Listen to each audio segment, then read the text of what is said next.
दोस्तों, इंसान की जिंदगी में ऐसे ऐसे वाक़यात सामने आते हैं जिसके बारे में कभी वो सोच भी नहीं सकता। इंसान अपने तौर पर क्या कुछ नहीं सोचता और क्या कुछ प्लान नहीं बनाता, मगर होता वही है जो तय होता है। आज जो वाक़या आपको हम सुनाने और दिखाने वाले हैं, ये हाल ही में रावलपिंडी में पेश आया, जब ठीक विदाई के वक्त ही दुल्हन को दिल का दौरा पड़ने से वो अल्लाह को प्यारी हो गई और फिर शौहर ने भी कुछ ऐसा किया कि आप सुनकर और देख कर दंग रह जाएंगे। ये सब कैसे, कब और कहां पेश आया, ये जानने के लिए इस वीडियो को आखिर तक जरूर देखिएगा। और मजीद आगे बढ़ने से पहले अभी तक आपने हमारे चैनल को सब्सक्राइब नहीं किए हैं तो चैनल को सब्सक्राइब करके बेल आइकन को भी प्रेस जरूर कर दीजिएगा, ताकि मजीद ऐसे ही दिलचस्प वीडियोस का नोटिफिकेशन आप तक बर वक्त मिलती रही और आप इस वीडियो को देख पाएंगे।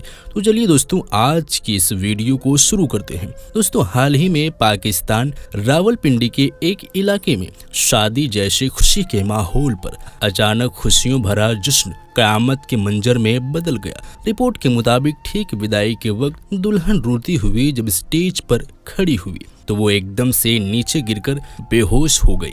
मेहमानों और घर वालों ने अपने तौर पर उसे होश में लाने की कोशिश की, मगर कामयाबी ना मिल सकी, जिसके बाद उसे हॉस्पिटल लेकर भागे, जहां डॉक्टर्स ने बताया कि इसकी मौत हो चुकी है। दोस्तों, ये सब क्यों हुआ?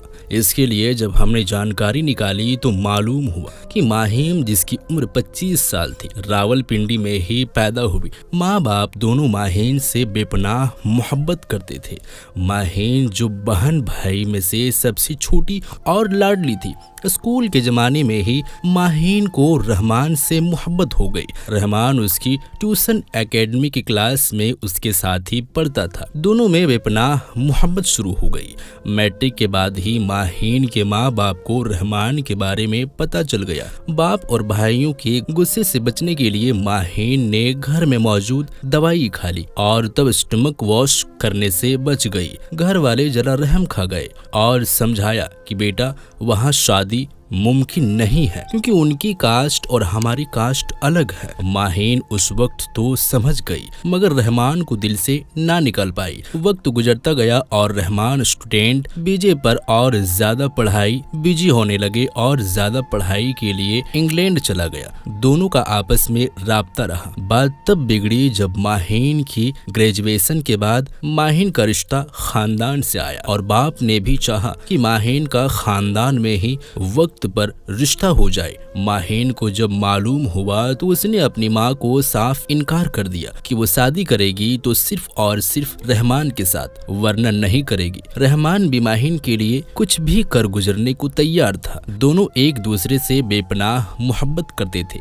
मगर माहिन के वालिद किसी सूरत मानने को राजी नहीं थे। माहिन ने जब देखा कि वो घर वालों को किसी सूरत में मना नहीं पा रही है तो बीमार रहने लगी। काफी इलाज करवाया, मगर वो ठीक होने का नाम नहीं ले रही थी। तमाम टेस्ट भी उसका क्लियर हो गया था, मगर डॉक्टर्स को भी ये समझ नहीं आ पा रहा था कि आखिर में इसका बुखार क्यों खत्म नहीं हो रहा है। बाकी लोगों ने माहिन के बाप को समझाया कि वो अपनी बेटी की बात मान ले, क्योंकि रहमान भी अच्छा लड़का है, बाहर पढ़कर अच्छी जॉब भी लग चुकी है। बहरहाल लाचार बाप को अपनी जिद खत्म करनी पड़ी और बेटी की बात मानकर उसने माहिन का रिश्ता तो रहमान के साथ तय कर दिया। लेकिन वो दिल से खुश नहीं था और कहाँ वो माहिन से बेहद प्यार करता था, मगर इन सब की वजह के बिना पर वो माहिन को ठीक से नहीं बुलाता था और इससे रूखे लहजे से बात करने लगा था, जो कि माहिन के लिए भी नाकाबिले बर्दाश्त थी। रहमान ने माहिन को समझाया कि वो फिक्र ना करे, बड़ों की नाराजगी कुछ वक्त तक होती है और वक्त गुजरने के साथ साथ सब ठीक हो जाएगा। माहिन और रहमान की शादी तय हो चुकी थी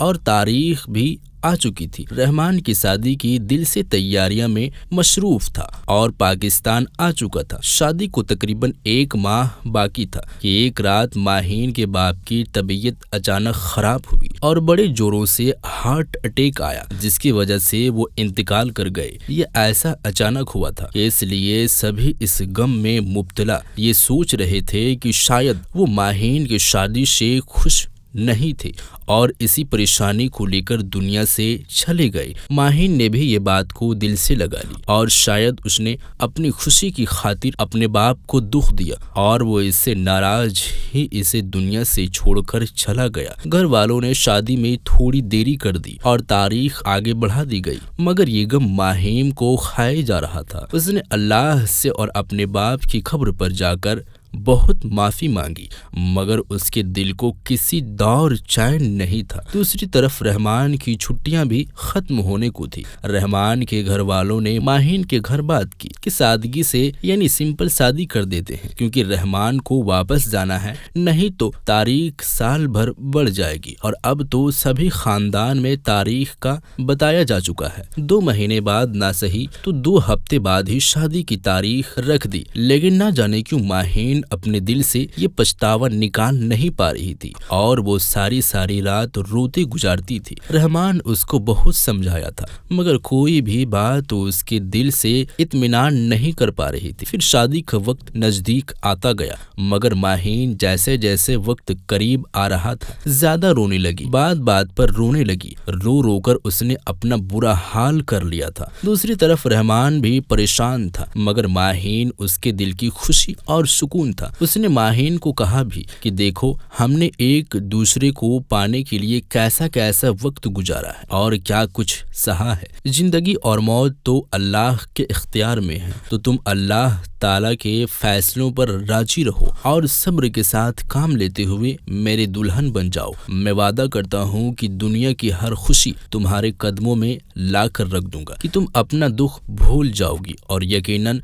तुम्हें खुश होकर तुम्हारे वालिद साहब की रूह भी सुकून में आ जाएगी। दोस्तों, माहिन रहमान की हर बात से खुश थी, मगर ये सब उसे कुछ वक्त की सुकून देता और बाद में दिल वैसा ही हो जाता। शादी का दिन भी आ चुका और खानदान के कुछ लोगों के साथ साथ सादगी को बहुत ध्यान रखा गया। माहिन कुछ दिनों से अपने रोने पर बिल्कुल इख्तियार नहीं हासिल कर सकी थी। शादी वाले दिन चाह कर भी वो खुद के आंसू नहीं रोक पा रही थी। निकाह हुआ और विदाई का वक्त आ पहुंचा। माहिन का रोना देखकर उसकी माँ और बहन भाई बहुत रो रहे थे। विदाई के लिए जब वो स्टेज से उठी तो उठने के बाद अपनी माँ से लिपट कर दहाड़ मारकर रोने लगी, माफिया मांगने लगी और रोते रोते वो जमीन पर गिरी और बेहोश हो गई। सभी ने कोशिश की कि उसको किसी तरह होश में लाया जाए, मगर वो बेसुध हो चुकी थी। मुंह पर पानी के छींटे मारे गए, पानी पिलाने की कोशिश की गई। फौरन एम्बुलेंस बुलाया गया, हॉस्पिटल ले जाया गया, जहां डॉक्टर्स ने देखा और कहा कि इसकी मौत हो चुकी है और वजह जो है वो दिल का दौरा पड़ने का है। बताया है कि ज्यादा रोने से दिल का दौरा पड़ा है। रहमान की खुशियां कयामत में बदल चुकी थी। वो एक सदमे में आ चुका था, न एक आंसू बहा पाया और न ही कुछ समझ पाया। और माहिन को दफनाने के बाद उसने अपने आप को खो दिया। अपना दिमाग सही न रख पाते हुए कब्र को पागलों की तरह खोदने लगा, जहां से उसे लोग बड़ी मुश्किल से वापस लाए। हॉस्पिटल लाया गया, काफी दिन उसका इलाज चलता रहा। अब वो बेहतर तो है, मगर हंसना बोलना जैसे भूल चुका है। अल्लाह उसको सब्र अता फरमाए। आमीन सुम्मा आमीन।